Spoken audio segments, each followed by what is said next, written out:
Hello traders, Greg here with a market update. Okay, so this week in markets we have seen some decent moves, and every single one of those moves so far has been associated and is because of Trump. So at the beginning of the week, just before market open, obviously we got news that Trump had made a trade deal, the US between EU, a very, very good trade deal for the US, but not so good for Europe, with lots and lots of money going from Europe to the US. So when the market got the details of this trade deal, they sold euro aggressively. So euro was trading up towards 118, and it has dropped like a rock down towards 115. So almost lost three big figures on the back of this Trump trade deal. Now with euro dropping like a rock, that has got the US dollar on fire across the board, across all the majors. The dollar is well bid. Not only that, but that trade deal also got gold lower. Gold started moving from its highs last week at 34.40 when the Trump announced a trade deal with Japan.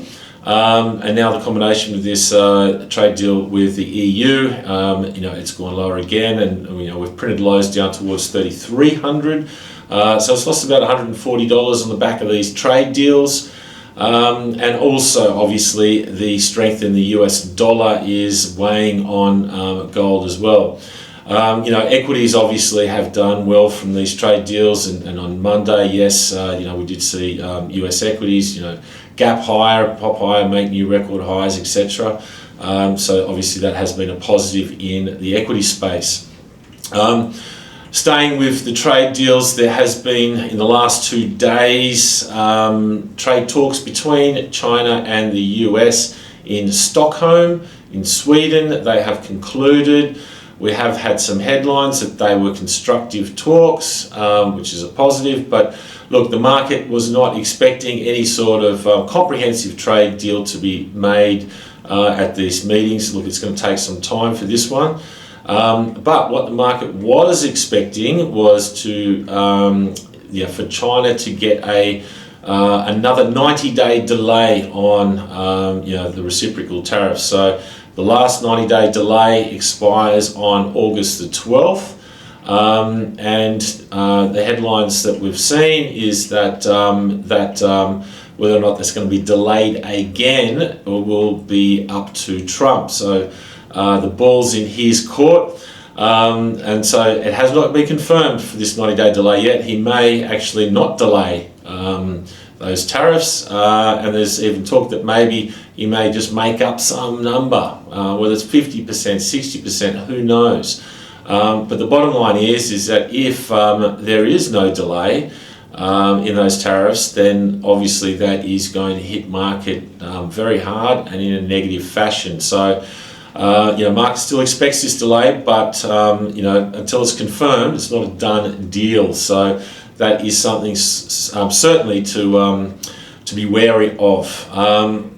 Staying with Trump, the last thing that has moved markets is that he's getting tough on Russia now. No surprise after he's done the trade deal with the EU. It's obviously to make them happy. But he's basically going to have secondary sanctions that'll go live in about 10 days' time for countries that are buying Russian crude.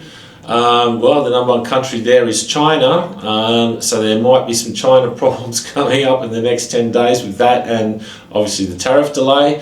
And crude spiked up on the back of that, spiked up about $3, back trading around $70. So obviously we're going to start watching crude now, especially if Russian crude starts disappearing from global supply. Look, crude below $70 isn't really inflationary, but once it starts going 75 up to 80, it starts to become a problem. In any case, crude is certainly bid at the moment. Okay, today we do have some important economic data locally out of Australia. We've got Q2 CPI. RBA did not cut at the last meeting. because it wanted to see this number. So for the RBA trim mean, it's what they look at. The last quarter one was 2.9%. They're looking for that expectations down towards 2.7. I'd imagine if it comes out on expectations, the fact that it is going lower, the cash rate is at 3.85. They lowered it down to 3.6. It's still 1% above inflation, that trim mean. So I would imagine we will get that RBA rate cut.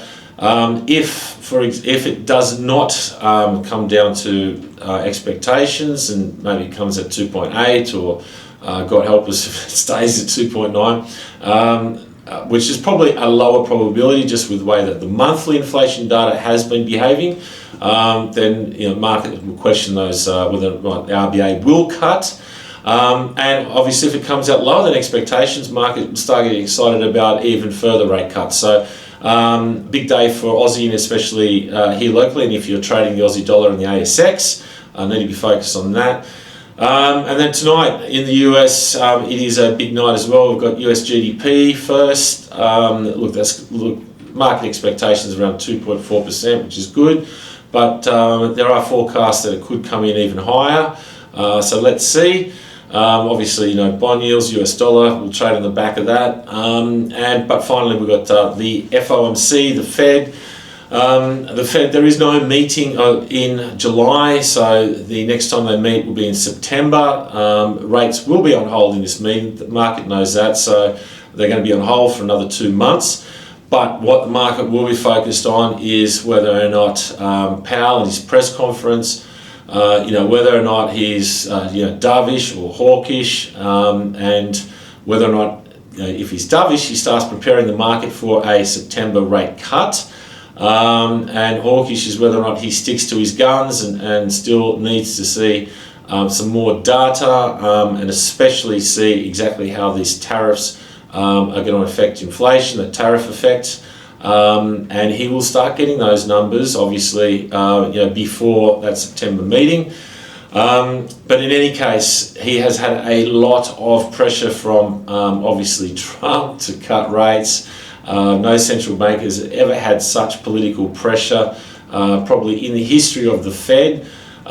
So this will be a very interesting meeting to see how he handles that, whether or not he actually starts, talking dovish, and that pressure has affected him, and obviously market will react to that. But yes, a lot going on in markets at the moment.